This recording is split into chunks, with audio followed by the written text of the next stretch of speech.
नमस्ते किसान भाइयों, एग्री पावर में आपका स्वागत करता हूं। और आज का जो सब्जेक्ट है वो कुछ इस प्रकार है।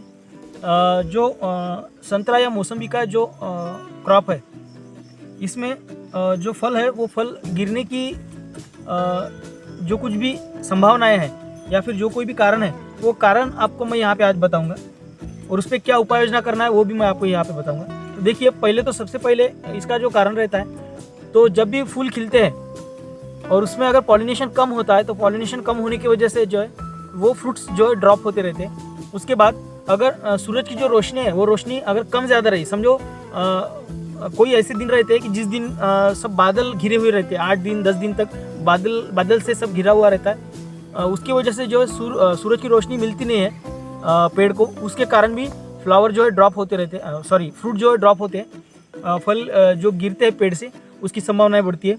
उसके साथ ही जो हमारी जो ज़मीन है, ज़मीन की अगर सुपिकता जिसे हम बोलते हैं फर्टिलिटी, जैसे ही कम होने लगी, समझो आपने अगर 2-3 साल तक आपने गोबर की खाद समझो नहीं डाली या FIM उसमें अगर नहीं डाला, तो ज़मीन की सुपिकता भी कम होती रहती है। उसके कारण भी जो है फलों में जो है वो फल गिरते रहते हैं। उसके साथ अगर नाइट्रोजन का प्रमाण जो है, नाइट्रोजन अगर आपके पौधे को या पेड़ को अगर ज़्यादा गया तो भी फ्लावर ड्रॉप होते हैं, फ्रूट ड्रॉप होते हैं। उसके साथ ही अगर आपके इसमें आपके पेड़ को फास्फोरस जो है, जो मेन जो फर्टिलाइजर है NPK, उसमें का N अगर ज़्यादा होगा, नाइट्रोजन ज़्यादा होगा तो फ्रूट ड्रॉप होते हैं, और अगर फास्फोरस कम हो गया तो फ्रूट ड्रॉप होते हैं। ये समझने में थोड़ी आपको तकलीफ उठानी पड़ेगी। उसके साथ ही आप जो अलग अलग प्रकार की जो औषधियाँ छिड़कते हैं, वो छिड़काव के वक्त आप जो औषधियों का मिश्रण करते हैं, मिक्सिंग करते हैं, वो अगर उसकी कंपेटेबिलिटी नहीं रही, समझो वो एक दूसरे को अगर सूट नहीं करते हैं, तो भी उसका साइड इफेक्ट जो है वो फलों पे दिखता है और फल गिरने लगते हैं। उसके साथ ही समझो दिन में और रात में जो टेम्परेचर रहता है, वो टेम्परेचर अगर 10 डिग्री से ज़्यादा रहा, दिन का और रात का टेम्परेचर 10 डिग्री से ऊपर रहता है, तो भी बहुत से परसेंटेज में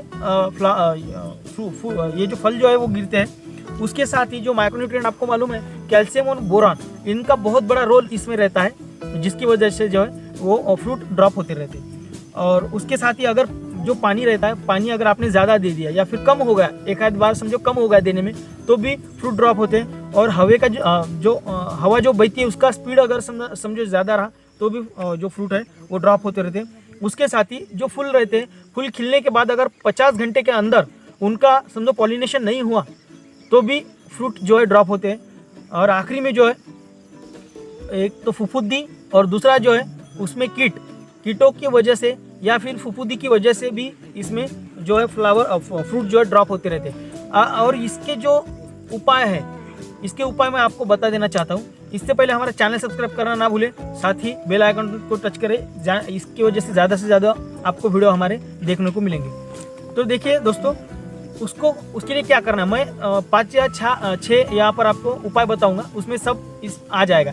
पहले जो है आपको, जो मैंने फर्टिलाइजर का बताया, कैल्शियम, बोरॉन, फास्फोरस और नाइट्रोजन, इसके लिए आपको पहले तो ज़मीन की जो है सॉइल टेस्टिंग करने के बाद आपको उसके हिसाब से सब जो है खतों की मात्रा देनी है, फर्टिलाइजर की मात्रा देनी है। उसके बाद जो है पॉलिनेशन का जो इशू है, जिसमें हमने बताया कि 50 घंटे के अंदर अगर पॉलिनेशन नहीं होता है या फिर कम पॉलिनेशन होता है, उसकी वजह से भी फ्रूट ड्रॉप होते हैं।